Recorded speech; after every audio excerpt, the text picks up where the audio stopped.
Hoje é sexta-feira, 1º de fevereiro. As notícias de interesse do trabalhador, dos movimentos sociais e pela democracia estão aqui no seu jornal. Câmara dos Deputados e Senado Federal iniciam os trabalhos com a posse dos parlamentares e a oposição já está mobilizada e deve pedir a abertura de uma CPI mista para investigar o caso Queiroz, além de lutar contra pautas como a reforma da Previdência. Em São Paulo, o movimento Brasil Metalúrgico se reúne para discutir as estratégias de luta contra as ameaças de retirada de direitos da General Motors. Ministério Público, Hospital Universitário da USP e Sociedade Civil se reuniram para discutir um plano de recuperação do hospital. E hoje é sexta-feira. Nós separamos dicas de programas culturais para você curtir o fim de semana sem gastar nada.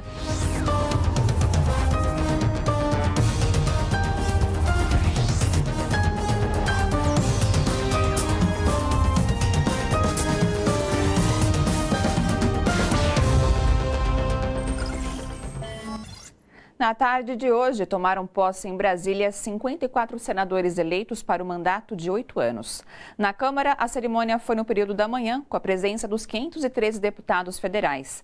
A oposição ao atual governo formou um bloco para lutar pelos direitos da sociedade. O repórter Welson Kalinowski acompanhou. A posse dos 513 deputados nesta sexta-feira em Brasília ficou marcada pelo protesto da oposição, com cartazes pedindo a liberdade do ex-presidente Lula. Após a cerimônia, um novo bloco, formado por 4 partidos, liderados pelo PT, foi oficialmente formalizado no protocolo da Câmara. O objetivo é lutar contra as pautas conservadoras e a retirada de direitos. Muitos apostavam que a oposição seria incapaz de se reunir, de unificar as forças para fazer oposição ao governo Bolsonaro. E nós fizemos isso. São 4 partidos de muita representatividade social. O PT, o PSB, o PSOL, a Rede, e que tem o propósito de atuar conjuntamente na casa, não só na ocupação de espaços, mas também politicamente nos posicionamentos. São 98 parlamentares que têm como uma das primeiras missões solicitar a criação de uma CPI mista, Comissão Parlamentar de Inquérito formada por deputados e senadores para investigar as movimentações financeiras consideradas suspeitas de Fabrício Queiroz, ex-assessor do senador Flávio Bolsonaro. A CPI do Queiroz é uma CPI que envolve o tema da corrupção, do COAF, que envolve tudo que foi denunciado até aqui. Então a CPI do Queiroz pode ser uma CPI mista e essa é a mobilização que eu começo a ter a partir de hoje. A oposição ainda prevê uma queda de braço para impedir a reforma da Previdência, matéria que pode abrir as votações na Câmara. Para o deputado Carlos Veras, de Pernambuco, que representa os trabalhadores do campo, a reforma pode quebrar a economia das pequenas cidades. Os municípios menores só sobrevivem por conta da Previdência Rural. O trabalhador rural, ele não tem problema de contribuir com a Previdência, está na Constituição, é em cima do que ele comercializa. Então tem que efetivar e tornar eficaz esse processo de cobrança. Agora, como é que um trabalhador, uma trabalhadora rural vai contribuir com a Previdência se ele não consegue comercializar? Segundo a oposição, nos próximos 4 anos também será preciso lutar contra as chamadas políticas de perseguição às minorias ou políticas de ódio contra mulheres, negros e LGBT. Repercutiu muito por aqui, por exemplo, a renúncia de Jean Willis, que apesar de eleito, não tomou posse e transferiu o mandato ao colega de partido David Miranda. Para a deputada Luísa Erundina, do mesmo partido de Jean Willis e Miranda, é preciso derrubar leis que incitem à violência, como o decreto do governo federal que facilita a posse de armas. As famílias vão dispor de armas e isso é um incentivo à violência, um incentivo à criminalidade e um aumento dos crimes que se dão no país contra não só as minorias, nós mulheres somos a maioria, mas estamos perdendo vidas preciosas por um grave desrespeito aos direitos humanos em nosso país. Ainda hoje, os parlamentares devem eleger os presidentes da Câmara e do Senado. A gente conversa agora por telefone com o repórter Welson Kalinowski. Boa noite, Welson. Devemos ter surpresa aí nas escolhas? Boa noite, Flávia. Se depender da tendência demonstrada pelos 3 blocos formados na Câmara dos Deputados, a eleição da presidência e da mesa diretora não terão surpresas, ou seja, não terá surpresas. E Rodrigo Maia, deputado federal do Rio de Janeiro pelo DEM, deve ser levado para um novo mandato pelos próximos 2 anos, esse que seria o segundo mandato de Rodrigo Maia. No total são 7 candidatos, além dele. Destaque para os deputados General Peternelli, do PSL, que é partido do governo, e Marcelo Freixo, do PSOL, que foi lançado pela bancada de oposição, que conta com mais 97 votos. Mas Rodrigo Maia já tem o apoio declarado de 406 parlamentares. É a soma do bloco do governo, com 301 votos, mais o chamado Centrão, que é formado por 10 partidos. A eleição de Maia significa a tendência de pautas voltadas para as reformas como a da Previdência e novos cortes de investimentos previstos pela equipe econômica de Bolsonaro. Já no Senado, a incógnita é um pouco maior. São 16 partidos, o Senado mais fragmentado da história da democracia. E o MDB, do candidato à presidência da Casa, Renan Calheiros, tem, por exemplo, apenas 13 representantes. Renan é até aqui, pelo menos por enquanto, o favorito, mas tem uma margem apertada. Ele busca a presidência pela 4ª vez. São 5 candidatos oficializados até agora. Entre eles, Álvaro Dias, do Podemos, Fernando Collor, do PROS, e Major Olímpio, do PSL, também partido do governo. Se confirmada a vitória de Renan Calheiros, a tendência é de que as votações sejam de pautas que atendam também os interesses do mercado. É com você, Ana Flávia. Obrigado, Elson, pelas informações. E o ministro Marco Aurélio Mello, do Supremo Tribunal Federal, negou hoje foro privilegiado para Flávio Bolsonaro, que tomou posse hoje como senador na investigação sobre movimentações atípicas do ex-assessor dele, Fabrício Queiroz.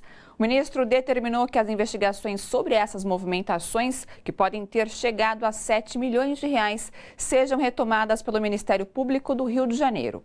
Ao comentar a decisão do ministro Marco Aurélio, o vice-presidente-general Hamilton Mourão declarou que, abre aspas, a justiça fez o seu papel, segue o baile, fecha aspas. A decisão do ministro Marco Aurélio sobre Fabrício Queiroz, ex-assessor de Flávio Bolsonaro, é o tema da análise do comentarista político João Caires.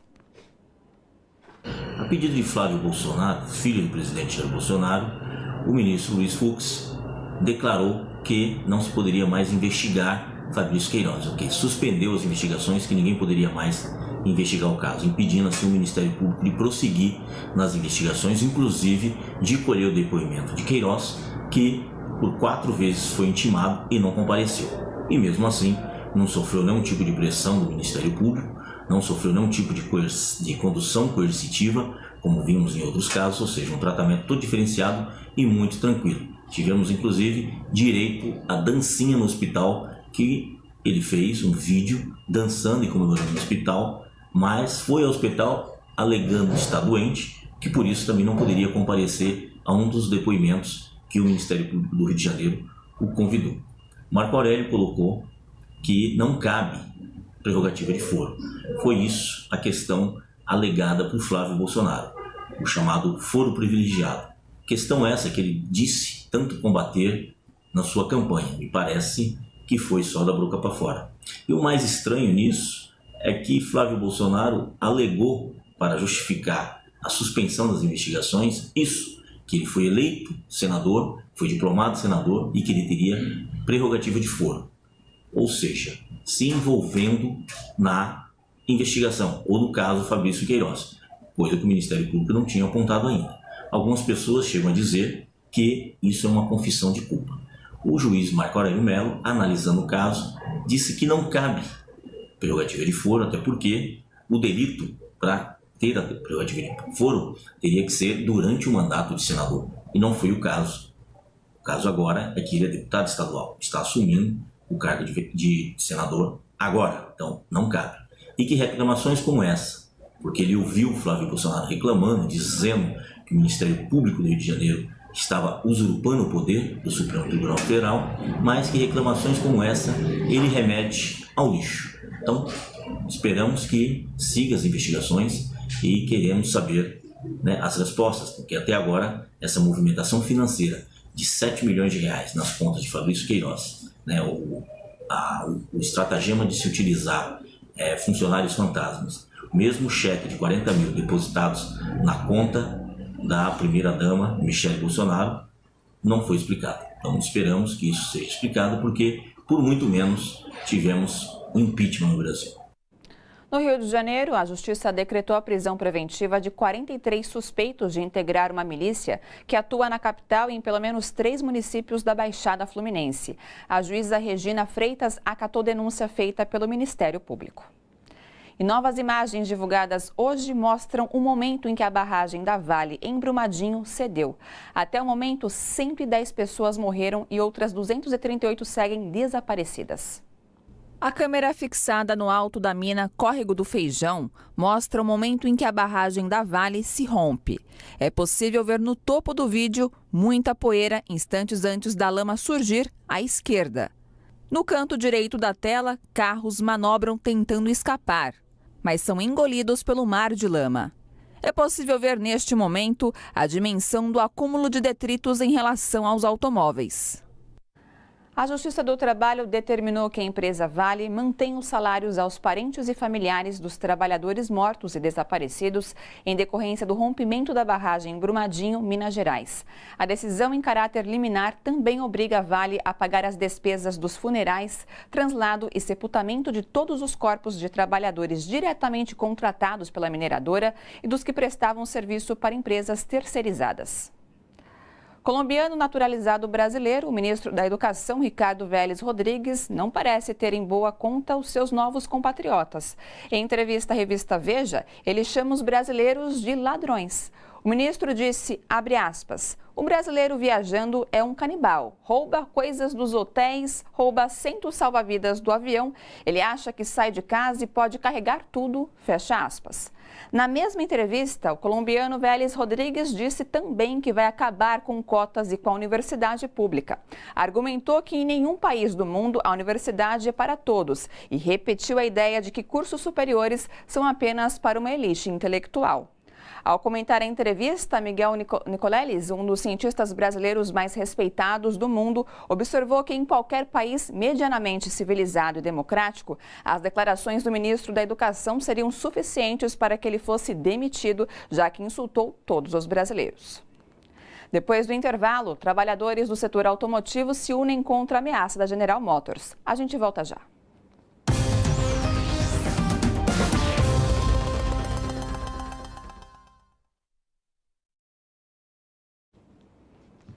Olá pessoal, uma excelente noite a todos e a todas que nos acompanham através das redes sociais e vamos aos comentários de hoje. Eu começo lendo do Eduardo Selga, do Espírito Santo. O bloco de oposição formado pelo PSOL, PT, PSB e Rede, atuando conjuntamente, será fundamental para desmontar a farsa que é o governo Bolsonaro. E a Isabel Cristina, isso mesmo, a oposição tem que estar unida para lutar contra os retrocessos. E o Fábio Alves, todos juntos unidos, defendendo o povo que carrega o país nas costas, não aos desmontes de nossos direitos. Daqui a pouco eu volto com mais comentários.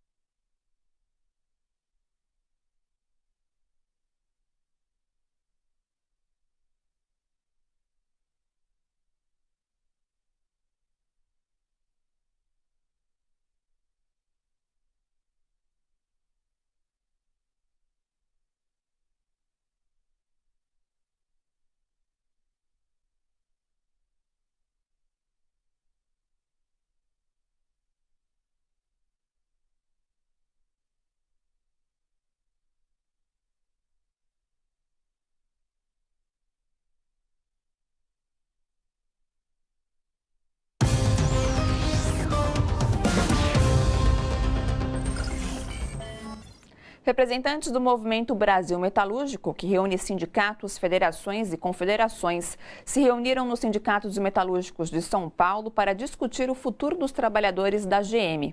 A montadora planeja retirar direitos dos funcionários como condição para permanecer no país. Veja na reportagem de Michele Gomes. A plenária reuniu diretores dos sindicatos que representam os trabalhadores da General Motors e de outras categorias da cadeia produtiva de automóveis, como borracheiros, químicos e comerciários. Diretores de sindicatos globais também participaram por videoconferência. O objetivo dessa reunião é dar resposta à declaração que o presidente da GM fez há 2 semanas atrás, né? Eu acho que nós estamos considerando como um terrorismo social o que ele fez uma ameaça aos trabalhadores, fez uma ameaça ao nosso país, que se ele não conseguisse dar lucro à GM no Brasil, reduzisse os direitos e aumentasse os benefícios fiscais, eles iam fechar as fábricas no Brasil. A General Motors busca ampliar sua margem de lucro e descarrega o preço da crise nas costas dos trabalhadores. Fechou várias unidades nos Estados Unidos, quer fechar na América Latina e no Canadá também já fechou, tudo para manter a sua lucratividade em alta e quer descarregar nas costas dos trabalhadores. No Brasil, a GM quer impor uma pauta que retira direitos dos trabalhadores, como o fim da estabilidade para acidentado ou com doença ocupacional e a redução do piso salarial para aumentar os lucros da empresa. A GM está propondo um piso salarial de R$ 1.600, isso bruto. Com os descontos, o trabalhador vai ganhar limpo no final do mês menos de um salário mínimo para produzir S10.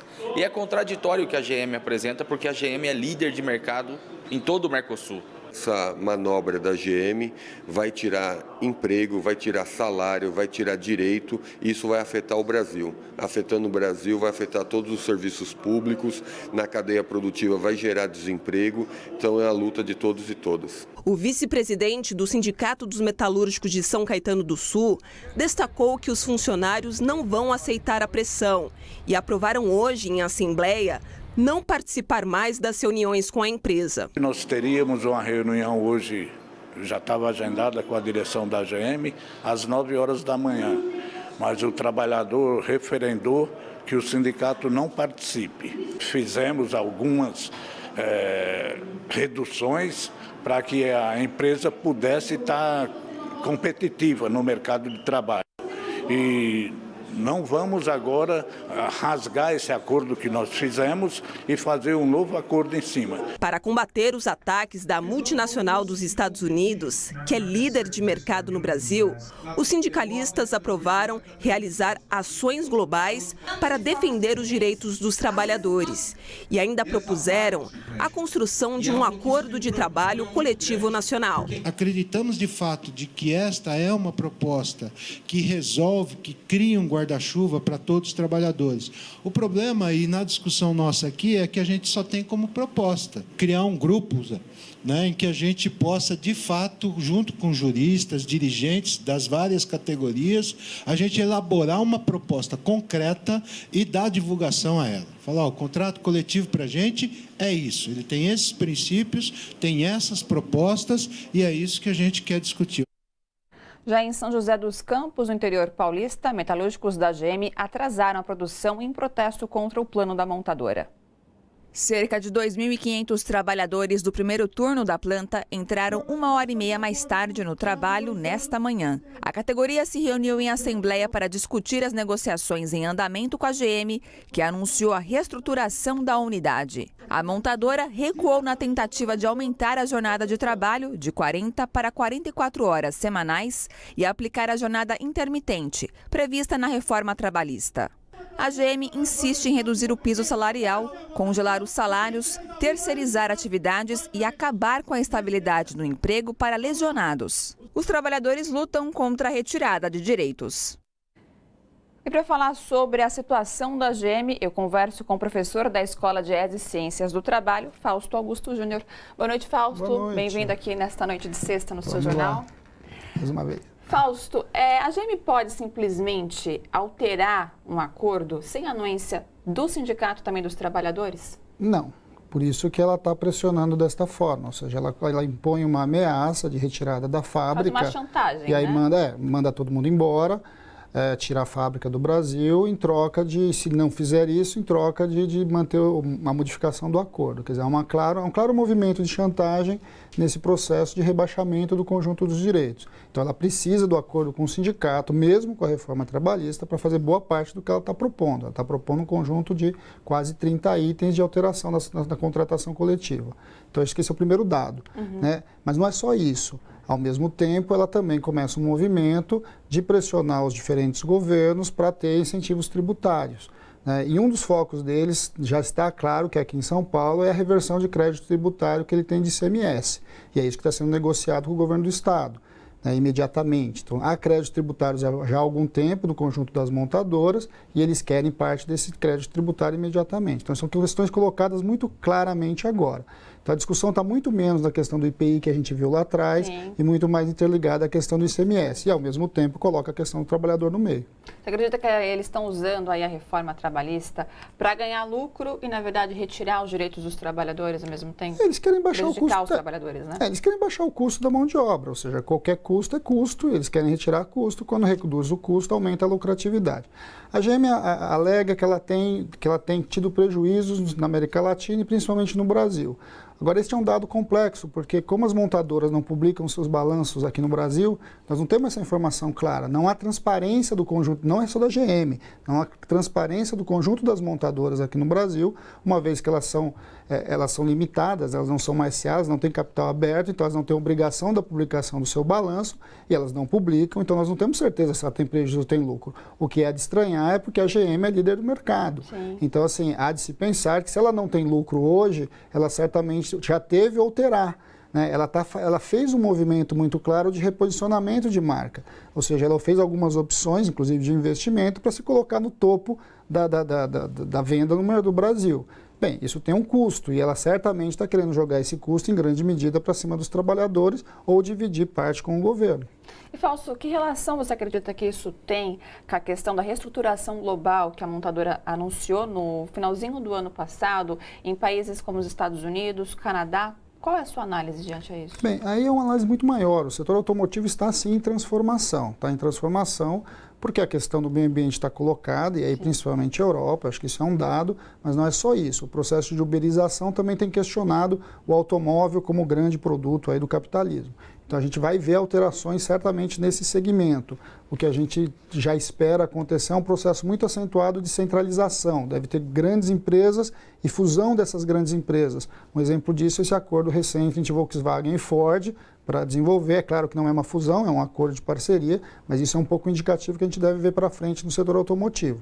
Mas claramente há uma mudança. Agora, há uma mudança maior em cima do Brasil. Porque o que você tinha até o Inovar Alto colocava uma série de restrições para as montadoras e obrigava elas a investir no Brasil, investir em tecnologia e investir em produção local. Bem, com a mudança do governo, com o fim do acordo do Inovar Alto, né, a entrada da nova regulamentação, elas estão se sentindo livres, inclusive, para sair do Brasil e para importar. Né, trazer os seus carros. A GM está dizendo em tirar as fábricas, ela não está dizendo em sair do mercado do Brasil. Acho que isso faz muita diferença. Sim. Mudando um pouquinho agora de assunto, Fausto, a gente fala sobre a questão do desemprego, né? O último levantamento feito pelo IBGE nessa semana traz aí que a questão do emprego informal aumentou, são 23 milhões de brasileiros.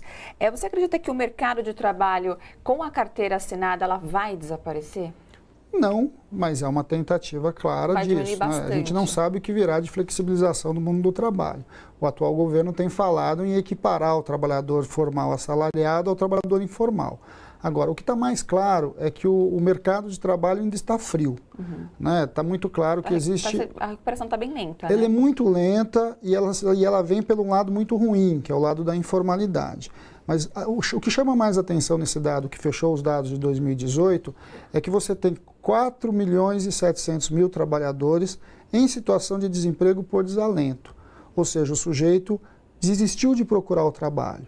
É muita gente. Né? Nós estamos falando de 12 milhões de desempregados e 27 milhões ali na condição ali de se subutilizado. Mas chama muito a atenção você ter cerca de quase 5 milhões de brasileiros que não tem mais esperança de encontrar um emprego. Né? E ao não ter mais esperança de encontrar um emprego, o que ele vai fazendo é resolvendo a vida do jeito que dá para resolver. Aí, em caso, né? entraria em informalidade. E a informalidade cresce, mas é uma informalidade cruel, porque não é nenhuma informalidade de permanência. É uma informalidade que ele vai tentando. Ele começa uma coisa, ele é o biqueiro tradicional e vai levando a vida. Ou seja, isso é muito grave do ponto de vista da desestruturação do mercado de trabalho, porque ele também desestrutura as contas públicas. Por exemplo, a Previdência Social. Fala-se tanto do déficit da Previdência, o problema da Previdência, etc., mas é muito claro que enquanto o mercado formal continuar muito frio, a arrecadação previdenciária, que é vinculada à folha de pagamento, ela continua em decréscimo. Perfeito. Bom, Fausto, obrigada, viu, por mais uma sexta-feira aqui de explicações de aula. Isso. Obrigado. Até a próxima, da semana que vem. Até a próxima. Veja agora outros destaques desta sexta-feira. Crianças morrem de frio na Síria. De acordo com a OMS, Organização Mundial da Saúde, nas últimas 8 semanas, 29 crianças e recém-nascidos morreram, a maioria por hipotermia, durante o deslocamento para campo de refugiados no nordeste do país. Pelo menos 23 mil sírios se deslocaram em decorrência dos conflitos nas últimas semanas. União Europeia libera cidadãos do Reino Unido de visto, mesmo sem acordo do Brexit. A proposta é que britânicos tenham livre acesso a 26 países europeus para viagens de até 90 dias. A decisão será agora submetida ao Parlamento Europeu. Disney terá sua primeira parada LGBT dentro de um parque. O evento entrará oficialmente na agenda da Disneylândia Paris, na França. Eventos em celebração à diversidade ocorrem há alguns anos nos complexos da Disney, mas não de maneira oficial. A parada deste ano ocorrerá no dia 1º de junho.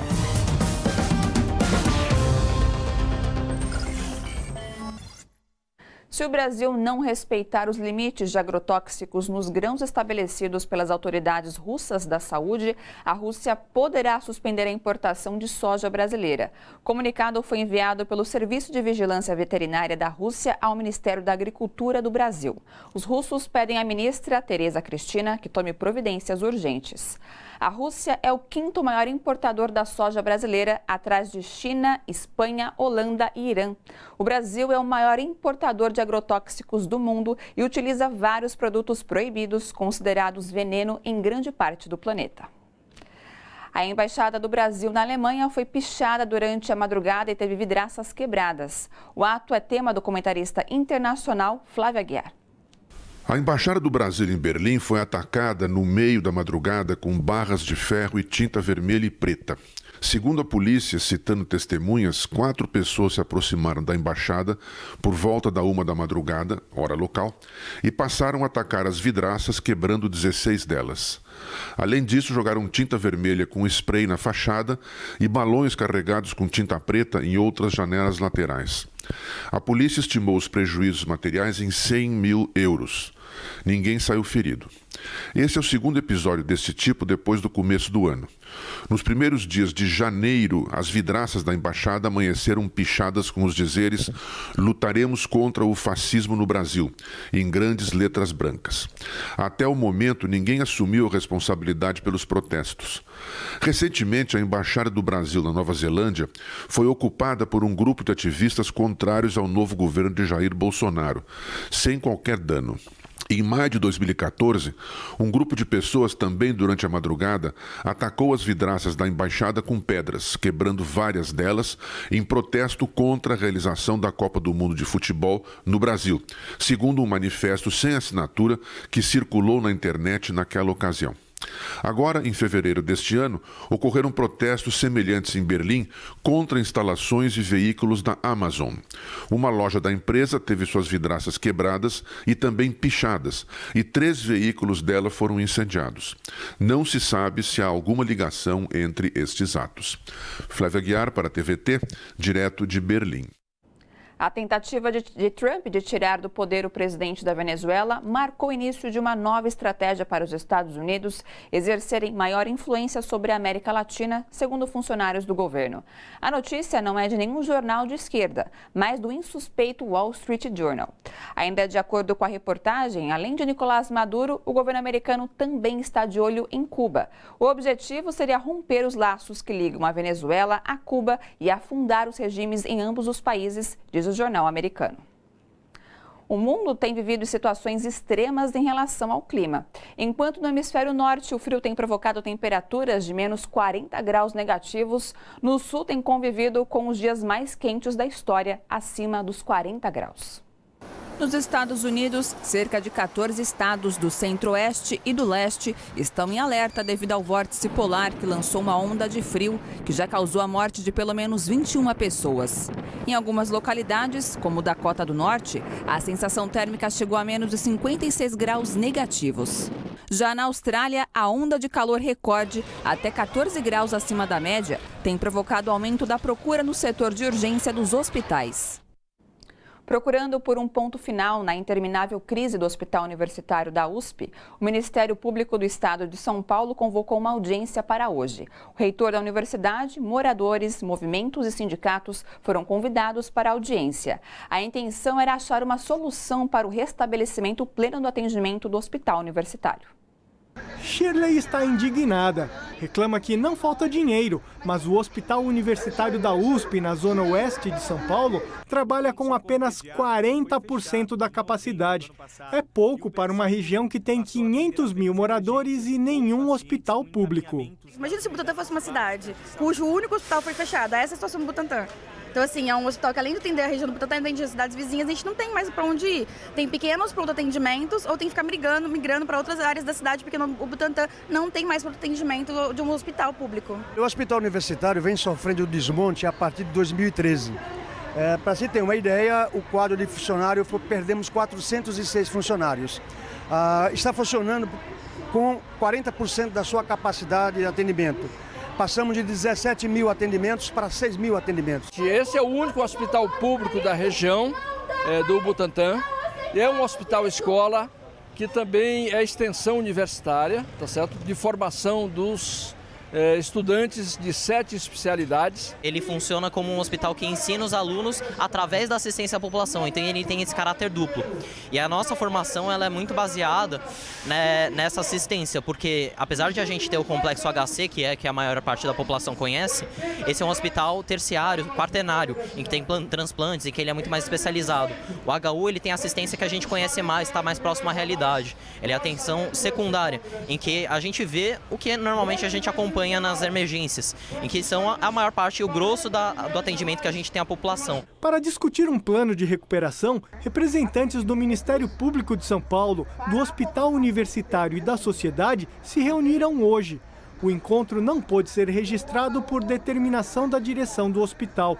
Ao final do encontro, o promotor e os representantes da população saíram esperançosos. Foi uma vitória do movimento popular impressionante, porque pela primeira vez a Assembleia Legislativa do Estado de São Paulo designa um montante forte para um hospital universitário que atende 100% o SUS. Nós consideramos a reunião positiva, possivelmente a mais positiva do último ano, né? Eu acho que isso é fruto de um processo de acúmulo, né? Tanto de a população ter conquistado condições objetivas desde no orçamento do ano passado, 2018, que acabou não sendo cumprido pela USP, mas também de ter conquistado recursos adicionais para o orçamento 2019, que 40 milhões adicionais também para o orçamento 2019. Então isso criou uma condição onde a USP não pode mais fugir do processo de recuperação do hospital universitário, que já vem desde 2014. Representantes da USP e do hospital universitário podem ser processados por improbidade administrativa por não terem usado 48 milhões de reais que foram destinados exclusivamente ao hospital em 2018. A verba da Alesp relacionada ao ano de 2018 foi de 48 milhões de reais. Essa verba deveria ser utilizada, segundo a Alesp, para que a USP a inserisse no hospital universitário.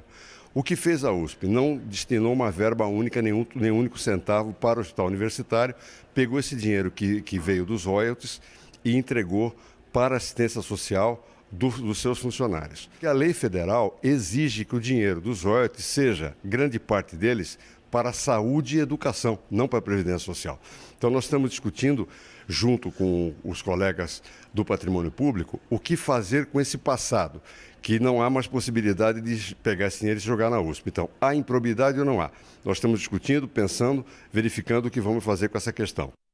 O ministro da Casa Civil, Onyx Lorenzoni, nomeou Luciana Albuquerque, mulher de seu chefe de gabinete, para um cargo de assessoria especial no Ministério da Cidadania, com um salário de R$ 13 mil por mês. Luciana era assessora parlamentar e ganhava R$ 7.800.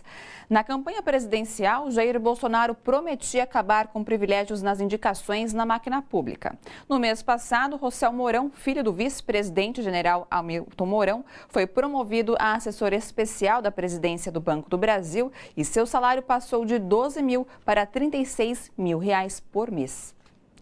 E a seguir, ato homenageia as vítimas da barragem da Vale em Brumadinho. Você vai ver já já.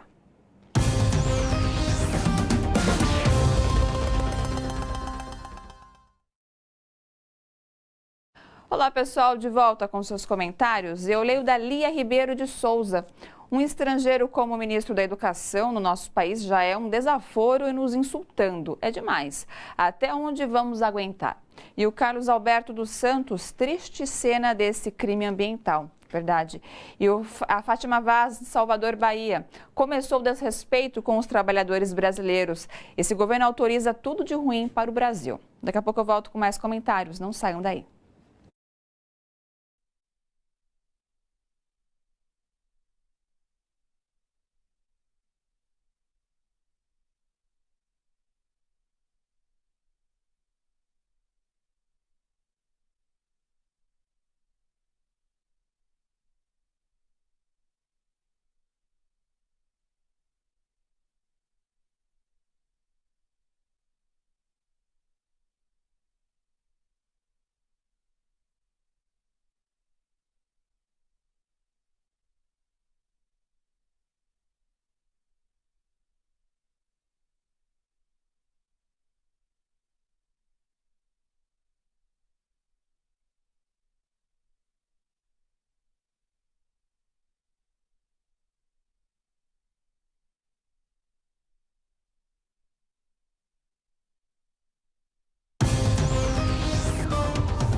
No Rio de Janeiro, movimentos sociais realizaram hoje uma vigília em homenagem aos mortos, feridos e desabrigados pelo rompimento da barragem da Vale em Brumadinho. A repórter Viviane Nascimento acompanhou o ato. A vigília por Brumadinho aqui no Rio de Janeiro foi convocada pelo Movimento por Atingidos por Barragens, pela Frente Brasil Popular e pela Frente Povo Sem Medo. Os manifestantes lembram os até agora 110 mortos e centenas de feridos, desabrigados e atingidos por mais esse crime ambiental cometido pela Vale apenas 3 anos depois do rompimento da barragem de Mariana. A caminhada segue em direção à sede da companhia aqui no Rio, com cartazes e faixas que reforçam a ideia de que o que aconteceu não foi um acidente e cobram justiça para os atingidos, assim como mudanças na fiscalização e no controle desses grandes empreendimentos com potencial de desastre. Nós conversamos aqui com Leonardo Maggi, do Movimento dos Atingidos por Barragem. Leonardo, é difícil ver mais uma vez uma tragédia se repetindo assim, né? É difícil para nós do movimento. Sempre as barragens, né, já nos tiraram de nossas casas quando foram construídas e agora nos tiram das casas de novo nesses atos de irresponsabilidade dessas empresas que, na busca do lucro rápido, imediato, colocam a vida dos trabalhadores, a vida das pessoas acima do lucro. E mais uma vez, e tanto isso é comum no mecanismo de lucro da empresa, né, que fez isso em Mariana e fez isso agora em Brumadinho também. Não foi por falta de aviso dos movimentos sociais que esse crime aconteceu novamente, né? Não foi por falta de aviso dos movimentos sociais em Brumadinho, em Mariana, né? Lembra que até hoje em Mariana nenhum atingido teve a sua casa devolvida, nenhum atingido teve o seu trabalho devolvido. Então, essa noção de impunidade, tanto pelos alertas que são feitos antes, como também pelo tratamento posterior, isso cria um ambiente de tranquilidade para a empresa continuar fazendo esses crimes, essas maldades, que impede ela, né, de procurar